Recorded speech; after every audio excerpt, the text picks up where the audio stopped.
Vamos a dar continuidad. Mi hermano Hugo me hizo el favor de dar una excelente clase la semana pasada acerca de religiosidad y ya estás listo. Vimos el tema de religiosidad y pragmatismo. Y antes de eso, ¿cuál fue el tema que vimos? ¿Alguien recuerda, por favor? No recuerdan. No hay problema. Vamos, les voy a recordar. Vimos el tema de la justificación y la diferencia que hay entre una justificación y la santificación. ¿Sí recuerdan, verdad? Decíamos que la justificación era aquella por la cual se nos libera de una culpa. Se nos dice, ya no debes, ya no estás condenado. Y decíamos que esa justificación es un evento, ¿verdad? Un solo evento. Les compartí unas hojas a responder en donde decíamos, es un evento y la santificación es un proceso. Entonces decíamos, esto es evento, esto es proceso. ¿Cuál la origina Dios? Bueno, las dos las origina Dios. ¿En cuál participa el hombre? Solamente en la santificación, porque la justificación la hace solamente Dios, ¿verdad? ¿Sí recuerdan eso? Estaba muy simple, ¿no? Es bueno a veces recordarlo. Y decíamos que entonces había quienes confundían y bueno, parecía que mi clase no tenía mucho arraigo, mucha razón de ser. Pero vamos a dar continuidad a estos estudios y vamos a ver un poco la aplicación que le podemos dar. Entonces decía que sí es continuo esa clase con la que dio mi hermano Hugo acerca de la religiosidad, porque nos va a ir centrando en qué son las obras y cómo vamos a actuar. Les pido por favor que abran sus Biblias en esa cita que es la cita principal de nuestro estudio. Vamos todos a Santiago capítulo 2, por favor.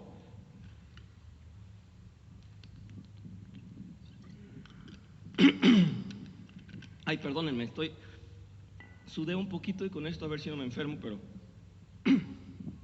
miren, les hablo un poquito de Santiago. Ya ustedes saben quién es Santiago, ¿verdad? De quién se trata cuando decimos Santiago, ¿verdad?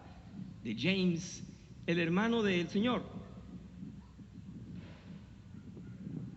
Jesús, ¿verdad? Bueno, pues se dice así, se dice que él era hermano del Señor Jesús, se dice que él se quedó a cargo de la iglesia de Jerusalén. Es curioso porque pues él estuvo en su casa, él compartió su familia, pero en realidad no creyó que fuera el Cristo hasta después de la resurrección. Y era justo, era razonable que no creyera, porque pues lo veía comer pan, tomar agua, ¿verdad? Igual que todo el mundo, entonces lo veía como un ser humano. Y obviamente él era menos testigo de la deidad de Cristo o de Jesús en ese momento, porque lo veía como un ser humano. Entendió que hizo cosas asombrosas y que se fue a su ministerio y después lo vio muerto en la cruz y lo vio resucitado. En el momento en que lo ve resucitado dijo, ah caray, este no nomás era mi hermano, este es el Cristo. Todo lo que hizo y la resurrección están diciendo que este es. Recordemos que ellos eran judíos, estaban educados en lo que iba a venir, lo que iba a pasar, que iba a venir un Mesías, que iba a hacer todo lo que hizo, y Santiago dijo, wow, estuvo en mi casa, era mi hermano y de pronto resucita, este sí es el Cristo. Yo lo conozco, lo vi desde antes, lo vuelvo a ver después de muerto, él es el Cristo. Y él se queda a cargo de la iglesia de Jerusalén, justamente por eso, porque era judío, porque estaba en Jerusalén y porque era testigo fiel de su hermano. Entonces, en la iglesia de Jerusalén, ¿a quiénes tenía él enfrente? ¿A quiénes tenía él como asistentes en la iglesia? ¿Cuál era el cuerpo de esa iglesia en Jerusalén? Judíos. Entonces la iglesia cristiana en Jerusalén la atendía a él y tenía, digamos, un 90% de judíos, ¿verdad? Entonces a ellos les habla. Y ya comprendemos nosotros, tanto hemos dicho, que tenían los judíos como entendimiento de lo que era vivir en Dios. Obediencias, ¿verdad? Justicia, ley, ceremonias, todo estaba aceptado por Dios hasta el momento en que llega Jesucristo a cumplir con todas esas ceremonias. Entonces, la carta está dirigida a ellos y veamos que es el segundo capítulo y les está diciendo, les está exhortando y les está diciendo: hermanos judíos, hermanos cristianos, ahora esa fe que ustedes habían vivido antes de letras, de memoria, de historia, de ceremonias, de cumplir, ahora es diferente. Ahora hay que aplicarla. Si lo sienten, es que Cristo está en ustedes. Si lo sienten, tiene que mostrarse. No somos una iglesia donde, con una fortaleza como había antes. Recuerdan que había una cortina para hombres y mujeres, y luego había una cortina para exclusivamente los judíos, y los demás eran gente del pueblo que podía escuchar palabra de Dios, pero que no tenían el derecho al acceso, digamos, a la sala principal.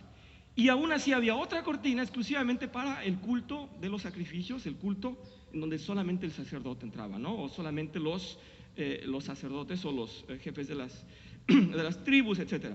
Pero entonces dice: ya no somos eso. Ahora lo que somos es una iglesia abierta, porque es el cuerpo de Cristo. Entonces ya no vamos a decir: somos judíos, ya entré, ya salí, ya me voy a mi casa. Ahora, en todo lo que vivamos, somos cristianos. Les estaba diciendo: ya no somos cerrados ni privados, ahora somos abiertos al mundo a llevar esa fe. Y les estaba diciendo: entonces no cuenta nada más el libro de la ley, no cuenta nada más las convicciones, sino que se vea. Dice: con Cristo es totalmente diferente, les estaba diciendo Santiago. Entonces vamos a leer esta parte que nos interesa para ir al tema que nos enriquece nuestro ciclo de clases de vida cristiana. Dice entonces el libro de Santiago, si me toman desde el 14 al 26, por favor. Les voy a leer primero mi versión. Me interesa que escuchen mi versión, la versión que yo encontré, que me gusta la forma en que lo plantea, y después vemos la versión de ustedes. Por favor, escúchenlo, por favor, está muy sencillo. Ténganme paciencia. Dice: ¿de qué le sirve a uno, hermanos míos, alardear de fe si carece de obras? ¿Podrá salvarlo esa fe? Imaginad el caso de un hermano o hermana que anda mal vestido y falto de sustento diario. Si acude a vosotros y le decís: Dios os ampare, hermanos, que encontréis con qué abrigaros y con qué matar el hambre, pero no les dais nada para remediar su necesidad corporal, ¿de qué les servirán vuestras palabras? Así es la fe. Si no produce obras, está muerta en su raíz. Se puede también razonar de esta manera: tú dices que tienes fe, yo en cambio tengo obras. Pues a ver si eres capaz de mostrarme tu fe sin obras, que yo por mi parte, mediante mis obras, te mostraré mi fe. ¿Tú crees que hay un único Dios? De acuerdo. También los demonios creen y se estremecen de pavor. ¿No querrás enterarte, presuntuoso de ti, que la fe sin obras es estéril? Voy a seguir. Retengan por favor todo esto. Y Abraham, nuestro padre, no alcanzó el favor de Dios mediante las obras cuando ofreció a su hijo Isaac sobre el altar. ¿Ves pues cómo la fe daba fuerza a sus obras, y cómo las obras hicieron perfecta su fe? Se cumplió así la escritura que dice: creyó Abraham a Dios, y esto le valió que Dios le concediera su amistad, y por eso se le llamó amigo de Dios. Resulta pues que las obras, y no solamente la fe, intervienen en que Dios restablezca al ser humano en su amistad. Ahí tienes también a Rahab, la prostituta, que no fueron sus obras al hospedar y conducir luego por otro camino a los mensajeros de Josué, las que hicieron que Dios le reconcediera la amistad. Y es que así como el cuerpo sin espíritu está muerto, así está muerta la fe sin obras. Bien, vamos a ver dos partes. Me gusta mostrarles este aspecto de esta traducción, que es hermosa, es una traducción española, se llama La Palabra. Y mi acento en este caso, en este primer caso, es lo siguiente: Vamos a ver bien qué son las obras y qué es la generosidad y la bondad, pero vamos a ver que la Reina Valera, la versión Reina Valera y 10 versiones más que yo encontré, dicen que no acaso fue la obra la que justificó a Abraham. ¿Eso dicen las versiones de ustedes? Versículos 20, 21 en adelante, por ahí va 22. Entonces, esto nos puede traer conflicto. Esto nos puede traer conflicto porque decimos, bueno, a ver, Paco tanto nos insiste que la justificación fue de Cristo y ahora nos vienen con que la justificación de Abraham fue por las obras. Y aquí es donde vamos a hacer el acento, va a ser una clase muy completa y les sugiero que tengamos paciencia para abordarla.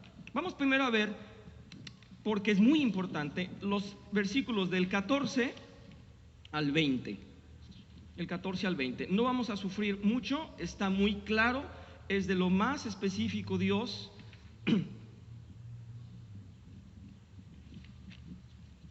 Y voy a leer para ustedes lo que preparé como texto. Dice, lo pueden leer ustedes también, dice: estos escritos fueron dirigidos originalmente a los judíos convertidos, quienes no conocían la manera de vivir auténtica en la fe. Acostumbrados a las ceremonias religiosas y el legalismo, practicaban de una manera mecánica, sin mostrar compasión, ni piedad, ni amor al prójimo. Para ellos era también muy difícil aceptar y amar a los gentiles convertidos. Les parecía que estos no tenían la misma categoría que ellos por no tener linaje.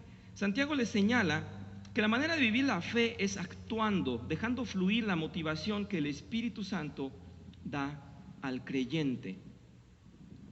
Desde el día en que el Espíritu Santo entra en nuestras vidas, somos sensibilizados y surgen de nosotros actitudes que son agradables a Dios. Nuestras acciones tienen auténticos propósitos de honra a nuestro Padre y agradecimiento, los cuales se manifiestan en el amor por los demás. A medida que crecemos espiritualmente y nuestra fe aumenta, las obras puras y buenas serán manifestadas al mundo. Les puse ahí la cita de Lucas 10. Se los platico, no lo vamos a leer. ¿Recuerdan qué es Lucas 10? Es la parábola del buen samaritano. Coincide perfectamente con este texto.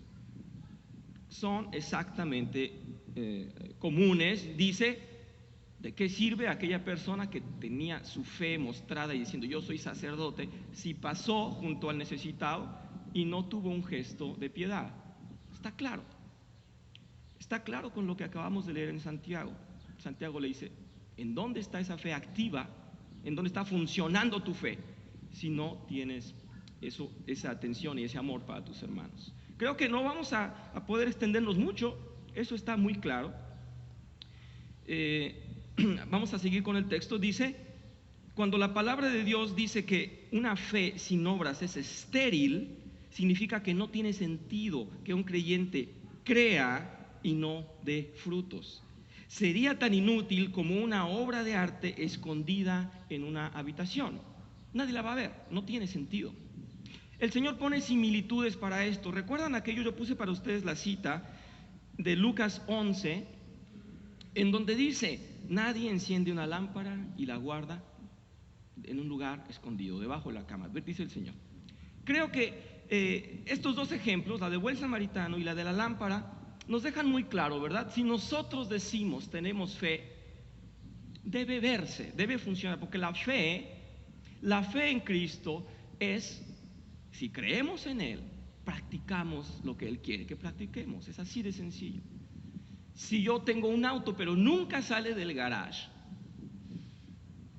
pues ¿para qué tengo un auto, verdad? Alguien podrá decir, bueno, es una colección, ok, ahí estará, nadie lo va a apreciar porque va a estar encerrado. Por eso puse el ejemplo de la obra de arte. Creo que la primera parte de Santiago es muy simple en la forma de verlo, en la forma de recibirlo. Ya nos están diciendo: tanto profesas que tienes una fe, pero no muestras amor, ves a tu hermano en necesidad y no lo ayudas. Obviamente nos está diciendo: no está sensible tu corazón. Y yo creo que de una manera, estoy cuidando de no ser religioso, pero de una manera general, el Señor sí nos toca el corazón cuando vemos a alguien sufrir. La verdad es que no podemos atender todas las necesidades. También conocemos que hay extremos y habrá quien nunca dé nada. Para mí es muy sensible, muy sencillo. Si alguien en realidad nunca se conmueve, yo creo que no tiene corazón. Y yo creo honestamente que no tiene fe. ¿Están de acuerdo conmigo? No sé, quiero escuchar comentarios, es una clase, ¿verdad?